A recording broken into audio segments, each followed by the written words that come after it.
అస్మద్గురుభ్యో నమః.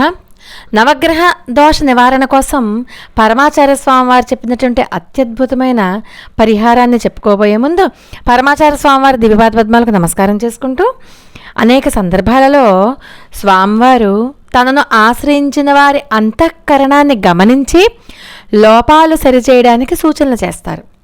అంతఃకరణం శుద్ధంగా ఉన్న సందర్భాలలో వారు ఏ వ్రతాలు, ఏ యాగాలు, ఏ పరిహారాలు చెయ్యక్కర్లేదు, స్వామివారు సూచించరు కూడా.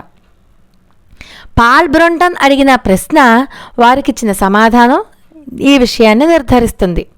ఆయన ఏమని అడిగారంటే మహాస్వామి, ఒకడు ఏ దేవాలయాలకి వెళ్ళడు, ఏ యజ్ఞయాగాదులు చేయడు, కానీ అతను మనసా వాచా కర్మణ మంచిని మాత్రమే చేస్తాడు. అలాంటి వాడు ముక్తి పొందుతాడా? ఏ పూజా పునస్కారాలు చేయకపోయినా, ఎవరికి హాని చేయకుండా కేవలం మంచిని మాత్రమే చేసేవాళ్ళు ముక్తి పొందుతారా అని అడుగుతారు.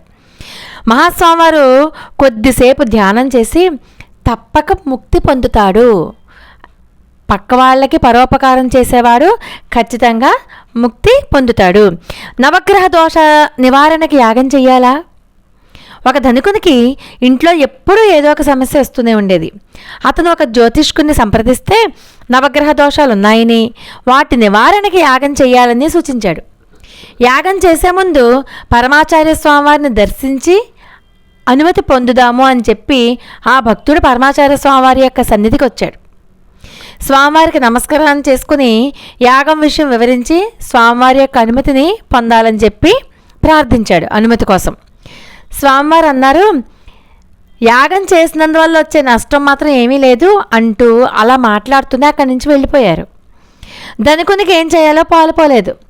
స్వామివారి శిష్యుని వద్దకు పోయి, తనకు స్వామివారి యాగం గురించి ఏ విషయం సూటిగా చెప్పలేదు, చేయమంటారా వద్దా అంటూ ఏ విషయం సూటిగా చెప్పలేదని చెప్పి బాధపడ్డాడు. శిష్యుడు లోపలికి వెళ్ళి స్వామివారితో ఈ ధనికుని యొక్క బాధను చెప్తే స్వామివారు అంటారు, నువ్వు వెళ్ళి అతనికి ఇలా చెప్పు, ప్రతి కుటుంబంలోనూ కుటుంబ పెద్దకి కొన్ని బాధ్యతలు ఉంటాయి. తనను ఆశ్రయించి ఇంట్లో ఉన్న వాళ్ళని యొక్క వృద్ధుల యొక్క బాగోగులు చూసుకోవడంలో శ్రద్ధ వహించాలి. తన వద్ద పనిచేసే వారిని అనవసరంగా నిందించడం, తిట్టడం, కోప్పడడం అలాంటివన్నీ కూడా మానేయాలి. అలాగే ఆకలి దప్పులతో తన దగ్గరికి ఎవరైనా వస్తే తన శక్తి మేరకు తప్పకుండా వాళ్ళకి పెట్టాలి, ఆహారం ఇవ్వాలి.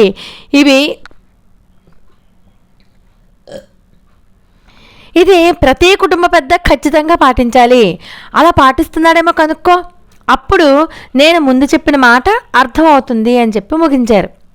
శిష్యుడు వెళ్ళి స్వామివారు చెప్పిన విషయాలు చెప్పడంతో అతనికి అర్థమైపోయిన, పరోక్షంగా స్వామివారు తనలో ఉన్నటువంటి లోపాలను గుర్తు చేస్తున్నారు అని అర్థమైపోయి వెంటనే ఆ ధనికుడు కన్నీళ్లతో స్వామివారిని మళ్ళీ దర్శించి, నా లోపాలేంటో నాకు చెప్పారు పెరియవా, నన్ను సంస్కరించారు, నా దోషాలను నేను సరిచేసుకుంటాను, ప్రమాణపూర్వకంగా చెప్తున్నాను, నా దోషాలను నేను సరిచేసుకుంటాను అంటూ యాగం చేయడానికి ఇప్పుడైనా అనుమతిస్తారని అడిగితే, నువ్వు ఇవన్నీ చేసినట్లయితే నువ్వు యాగం చెయ్యక్కర్లేదు, యాగం ఎటువంటి అవసరమూ లేదు, యాగం చేయాల్సిన అవసరం ఎటువంటి అవసరమూ లేదు అంటూ మహాస్వామివారు తనను ఆశీర్వదించి ప్రసాదంతో పాటు ఆశీస్సులను కూడా ఇచ్చి పంపించారనమాట. కాబట్టి ఎవరైతే మనసా వాచా కర్మణ మంచి పనులు చేస్తారో వాళ్ళు ఎటువంటి యజ్ఞయాగాదులు, వ్రతాలు చెయ్యక్కర్లేదు అని చెప్పి పరమాచార్య స్వామివారి యొక్క సూచన.